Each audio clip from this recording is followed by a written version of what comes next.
Halo pemirsa, kita jumpa lagi di channel Pak Dokter. Saya juga heran, kenapa kok kalian seneng banget nginep di daerah dekat Malioboro? Yang paling banyak dicari itu penginapan murah di daerah dekat Malioboro. Padahal penginapan di daerah dekat Malioboro itu ada sisi baik dan sisi tidak baiknya.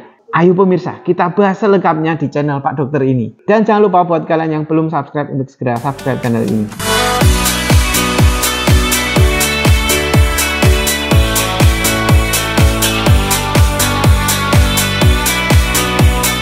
Nah, untuk penginapan-penginapan murah di Jogja ini ada banyak sekali pertanyaan-pertanyaan ke tim Pak Dokter. Misalnya begini, apakah penginapan murah di Jogja ini adalah penginapan mesum, penginapan esek-esek, begitu ya? Pertanyaan ini banyak dikemukakan oleh para pemirsa Pak Dokter. Langsung saya jawab pemirsa bahwa memang tim Pak Dokter itu pernah menemukan penginapan-penginapan mesum di Jogja, tetapi kami tidak berani tampilkan. Jadi saya jamin semua penginapan yang ditampilkan di video Pak Dokter itu penginapan yang non mesum dan brandingnya penginapan syariah. Jadi walaupun murah, harganya hanya 25.000 per hari, 22.500 per hari, 50.000 rupiah per hari, itu brandednya adalah penginapan syariah. Artinya pasangan yang non menikah atau tidak menikah itu tidak boleh nginep di sini, dan pasangan yang menikah itu biasanya diminta untuk menunjukkan KTP atau bukti nikah. Pertanyaan yang lain pemirsa, apakah benar penginapan murah di Jogja ini ada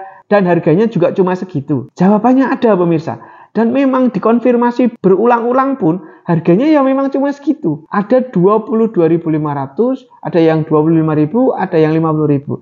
Tetapi ingat, itu adalah per orang per hari. Jadi bukan per kamarnya pemirsa. Ini yang sudah saya jelaskan di video-video Pak Dokter sebelumnya. Itu pun masih sangat murah ya. Jadi ada yang satu kamar itu muat 2 orang, jadi harganya cuma 50.000 rupiah per hari. Ada yang satu kamar ini muat 4 orang, harganya 25.000 rupiah kali 4, 100.000 rupiah per hari. Itu sudah bisa satu keluarga nginep di situ 4 orang pemirsa. Jadi kurang murah apalagi. Harga segitu sudah dapat bed yang bagus, kamar yang bersih, kamar mandi dalam, ada kipas angin, bahkan ada yang sudah ada AC-nya. Plus dapat kopi teh gratis 24 jam. Nah, menjawab dari pertanyaan kalian, Pak, itu kok harganya begitu kita datangi naik drastis 2 kali lipat? Jadi begini pemirsa, harga yang ditawarkan itu adalah harga weekday, hari-hari biasa, atau harga weekend, Jumat, Sabtu, Minggu. Dan memang harga-harga penginapan di Jogja, ini kalau harga weekend, Jumat, Sabtu, Minggu, itu naik biasanya. Ada yang naiknya ini berkali lipat, terutama di daerah Ring 1, daerah dekat Malioboro, atau yang harga naiknya wajar. Misalnya di penginapan 25.000 rupiah per hari itu biasanya naik sekitar 10.000, 35.000 rupiah per orang per hari. Itu kan harga yang wajar ya pemirsa. Sangat murah menurut saya masih di daerah situ dengan segala fasilitasnya. Tetapi saya tidak memungkiri, kita tidak memungkiri bahwa memang ada penginapan yang harganya ini menjadi sangat tinggi, berlipat. Apalagi kalau pas liburan panjang. Dan di Jogja memang seperti itu. Saya dan tim Pak Dokter ini mencari, ada nggak sih penginapan yang selama liburan panjang harganya tidak naik atau tidak naik drastis, dan ketemu pemirsa. Ada beberapa penginapan. Nah, ini silahkan kalian cari di video Pak Dokter sebelumnya. Ada penginapan yang lain itu bisa naik 5 kali lipat. Tetapi penginapan ini ya naik sih, tetapi sedikit banget. Dan fasilitasnya juga bagus. Ini di hotel yang belum lama ini kita upload di tim Pak Dokter. Dan ini kita rekomendasikan buat kalian. Memang hotel ini tidak berada dekat banget dengan Malioboro ya. Kurang lebih 15-20 menit. Tetapi kalau kalian ke Malioboro, banyak sekali akses transportasi menuju ke sana. Dan harganya juga tidak mahal. Jadi masih sangat logis kalau misalnya nginep di sini dan dikatakan dekat dengan Malioboro. Karena memang tidak jauh pemirsa. Berdasarkan hasil survei tim Pak Dokter dan pengamatan di kolom komen maupun di video-video sebelumnya, penginapan yang paling dicari oleh para wisatawan kalau mau ke Jogja itu adalah penginapan di dekat Malioboro. Padahal penginapan di daerah dekat Malioboro itu ada sisi baik dan sisi tidak baiknya.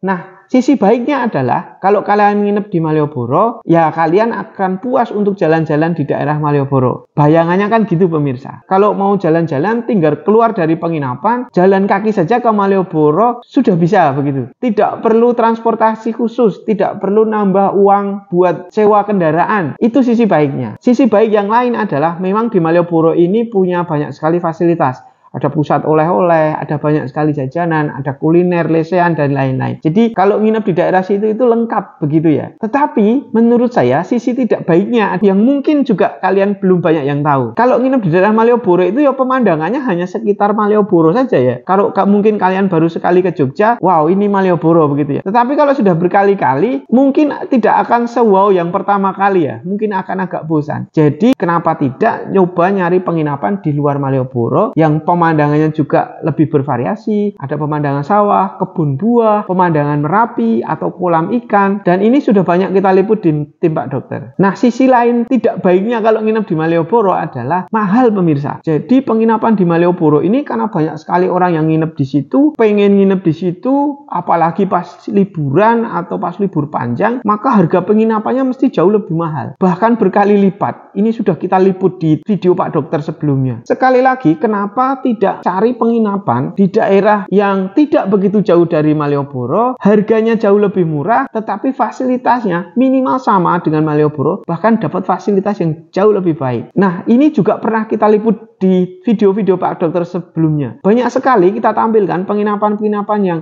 lokasinya palingnya 7 menit, 10 menit, 15 menit dari daerah Malioboro, tetapi fasilitasnya bisa dapat teh kopi gratis, dapat sewa motor gratis, ada yang memberikan durian gratis, dan ini bisa kalian cari di video Pak Dokter. Nah, sisi baik lain kalau kita nginep di daerah Malioboro adalah Malioboro ini dekat dengan stasiun ya, stasiun kereta Tugu dan stasiun kereta Lempuyangan. Jadi biasanya kalau nginep di Malioboro itu bisa mengejar kereta pagi, atau kalau kalian kemalaman bisa langsung nginep di daerah Malioboro. Kalau itu saya setuju pemirsa, karena memang kalau kita mau ngejar kereta pagi di Jogja ini, yang paling dekat ya daerah-daerah Malioboro itu penginapannya. Tetapi perlu kalian tahu bahwa di Jogja ini akses ojek online itu 24 jam. Jadi kalau seandainya kalian nginep di daerah luar Malioboro, kalian itu bisa pesen ojek online 24 jam. Pagi hari jam 4 pagi itu juga ada ojek online. Kalau kalian dari Jakarta atau dari luar Jogja turun di stasiun kereta Tugu, kalian mau menuju ke tempat penginapan, ojek online itu tersedia 24 jam dan kalian bisa order begitu keluar dari stasiun kereta. Sudah semudah itu transportasi di Jogja. Jadi saran saya perlu dihitung lagi. Kalau misalnya kalian mau nginep di daerah Malioboro atau di luar Malioboro, perlu dibandingkan harganya. Nanti kalau jatuhnya lebih murah, view-nya juga lebih bagus, kenapa enggak kita nginep di luar daerah Malioboro?